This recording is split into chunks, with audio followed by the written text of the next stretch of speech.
Viewers আসসালামু আলাইকুম, সবাইকে আমার চ্যানেলের পক্ষ থেকে স্বাগত জানাচ্ছি। জাতীয় বিশ্ববিদ্যালয়ের অধীনে যারা অনার্স তৃতীয় বর্ষের পরীক্ষা দিবেন তাদের জন্য এই ভিডিওটি গুরুত্বপূর্ণ। অনার্স তৃতীয় বর্ষের পরীক্ষা শুরু হওয়ার কথা ছিল 8 ডিসেম্বর থেকে, তবে জাতীয় বিশ্ববিদ্যালয় কর্তৃপক্ষ সেই যে নোটিশটি বা সেই যে রুটিনটি সেটি কিন্তু সংশোধন করেছে এবং সংশোধিত সময়সূচি অনুযায়ী কবে থেকে পরীক্ষা শুরু হবে সেই নতুন রুটিনটি প্রকাশ করেছে। চলুন সেই নোটিশটি দেখে নেওয়া যাক। নোটিশে যেটি বলা রয়েছে যে পরীক্ষার রুটিন সংশোধন করে প্রথম যে পরীক্ষাটি সেটি এখন অনুষ্ঠিত হবে 11-12-2025 তারিখে, অর্থাৎ 8 ডিসেম্বর পরীক্ষা হচ্ছে না, 8 ডিসেম্বরের পরিবর্তে 11 ডিসেম্বর থেকে পরীক্ষা শুরু হবে। এবং 11 ডিসেম্বর কি পরীক্ষা হবে সেটি কিন্তু স্ক্রিনে আপনারা দেখতে পাচ্ছেন যে বাংলার ক্ষেত্রে এই বিষয় পত্রকোডটির 23-10-01, ইংরেজির ক্ষেত্রে কত পত্রকোডের, মানে সব সাবজেক্টেরই কিন্তু এখানে দেওয়া রয়েছে কোন পত্রকোডের পরীক্ষা।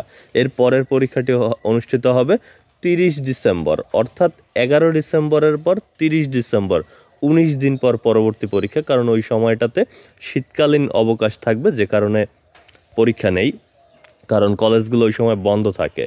এরপরে 4 জানুয়ারি, সেদিন কি পরীক্ষা আপনারা স্ক্রিনে দেখতে পাচ্ছেন। 7 জানুয়ারি পরীক্ষা রয়েছে, 11 জানুয়ারি, 14 জানুয়ারি, 18 জানুয়ারি পরীক্ষা রয়েছে। এছাড়া 21 জানুয়ারি বেশ কিছু ডিপার্টমেন্টের পরীক্ষা রয়েছে। 25, 28 এবং 25, 28 জানুয়ারি এবং 1 ফেব্রুয়ারি এই সময়গুলোতে শুধুমাত্র সঙ্গীত ডিপার্টমেন্টের পরীক্ষা রয়েছে।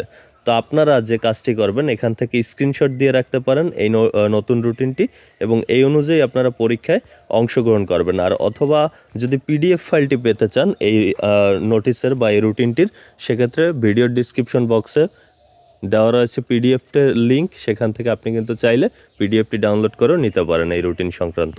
তো সর্বোপরি কথা হচ্ছে, অনার্স তৃতীয় বর্ষের পরীক্ষা 8 ডিসেম্বর থেকে হচ্ছে না, পরীক্ষা হবে 11 ডিসেম্বর থেকে, যেটি নতুন নোটিশে জানিয়েছে জাতীয় বিশ্ববিদ্যালয়।